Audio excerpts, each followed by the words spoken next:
Today's challenge is looking for a front end rattle in a 2014 Chrysler 300. A fairly common occurrence. This particular one has been worked on over and over, thousands of dollars spent. Control arms, bushings, shocks or struts, mounts, everything you can think of. Sometimes with a little relief, sometimes not. So it's still apparently got a rattle, and we're going to see if we can get to the bottom of it, because the estimate to get it done is many thousands of dollars, so that's not going to happen.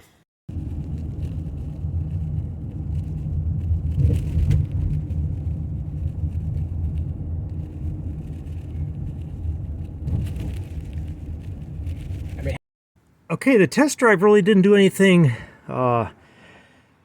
significant, but have it up on ramps, and here's an interesting thing. I noticed that this panel is very loose. That could be causing a rattle at speed, but this one, you can hear that. I gotta believe that hitting bumps, this is going to be making some noise, and it may be oscillating with airflow under the car at certain speeds, which kind of matches what the owner is telling me. So I'm going to take this panel off. It's obviously not held up properly. This rear bolt's gone. This one's, the bolts are there, but the plastic's been wallowed out to the point it no longer holds in place. So let me get this piece off. I got some 7 or 8 millimeter bolts along the front, and that's about all that's holding it at this point. Okay, the bolts are off. Now need to pull these, pry out the center pin, and then pry the whole thing out, and it'll be loose.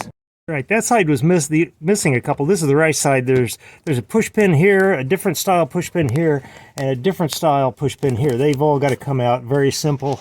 So you should have 6 of them that are removed to get the whole thing loose. We now have better access to this middle panel, and you can hear how loose it is all the way across. Both sides are loose. This side's making more noise. So that's a distinct possibility. This should not be moving like this. I'm thinking the other panel is supposed to be captured by this washer. No longer is, because it's been pulled off, and this was only finger tight, all those snug. So I'm going to pull this panel down and see what's going on with the mount underneath that allows it to move like that. Okay, now you can see these captive nuts that are just pushed into this slot to hold the splash pans in place. So the bolt goes through here. Now normally what's going to happen is the bolt is going to pull the plastic up and pull the nut down to the point where this side doesn't really do anything. It gets compressed, and both pieces of plastic live up snug against this cross member here, and there's no rattles. But because of the fact that this car had hit something at some point, and it is buggered up the front splash pan so that the rear mounting points are now not capable of the washer capturing it, the thickness is all wrong, so you get this rattle. The other thing I've got going now is that I've got access to virtually the whole suspension. Not surprisingly, because the amount of work this car has seen over the years, recently, quite honestly, the bushings look great. I don't see anything obvious. The steering rack is nearly new. The tie rod ends seem to be good and snug, but we're going to give it a once over and show you a process to look for a problem in the front end that you can only do when you got the car up on ramps and in its normal drive configuration. You can do this with the wheels dangling with the car on jack stands, but then it's not really, the suspension's all sitting at a very different angle and tensions than it normally does. So having it up on jack stands pretty much puts it where it is when you're driving it. So we'll be able to look for anything going on anywhere in the suspension. One more potential cause of noise is the fact that whenever the front bumper was replaced on this, and they didn't bother to tie up this is part of the wiring harness for the lighting, the fog lights, I believe, as is this.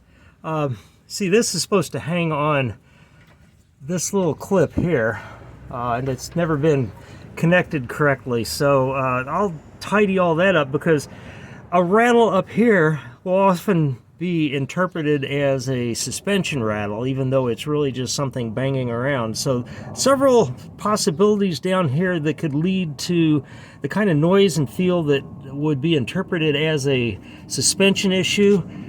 And now we're going to dive into the suspension proper.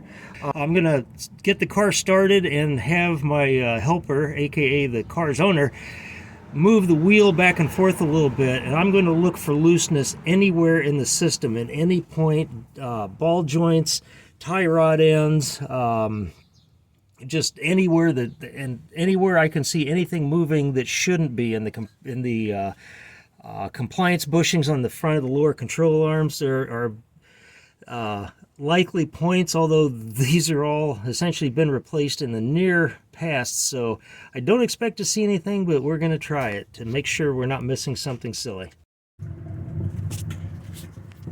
Okay, one of the things I notice is there is a little bit of play in the upper portion of the column. I don't know if you can see that, but I'm moving the column up and down, left and right, where it goes into the cockpit through the firewall. This is pointing up and back.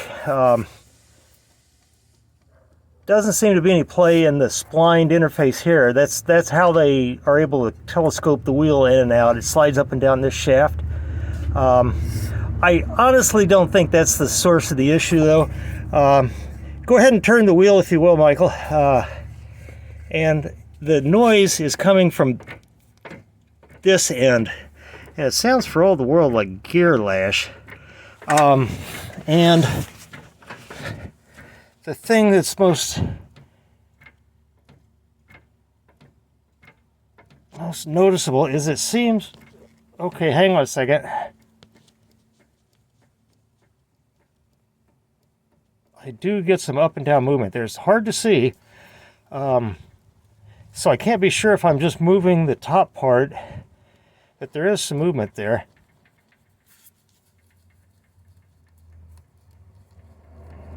And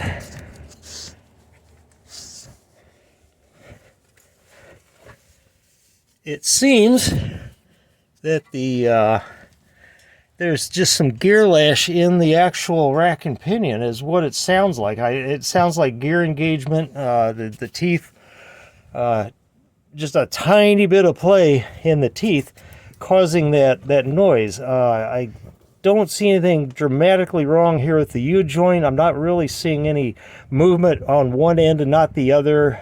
It's all riveted together, nothing really to tighten up other than this bolt here, but I don't think that's going to be the issue. Although it may be worth throwing a wrench on it to see. So I'll try tightening that up just for GPs. Okay, shake it. Okay, now significantly, I'm holding on to the tie rod here, and whenever you're rocking the steering back and forth, I can feel the metal-to-metal take up I can feel the clunk, if you will, through the tie rod itself. So that tells me it's something inside the rack as well. So everything is pointing to that. I think that's ultimately the source of what is being felt. Now it's just a matter of buttoning it all up, putting the panels back into place so at least they're not rattling, and letting him go check out the rack with the folks what replaced it. Tied this back up. The clip was broken. I routed this lighting cable back up into the keepers that are supposed to keep it out of harm's way. So I'll get that all snugged up, and at least that'll be one less rattle.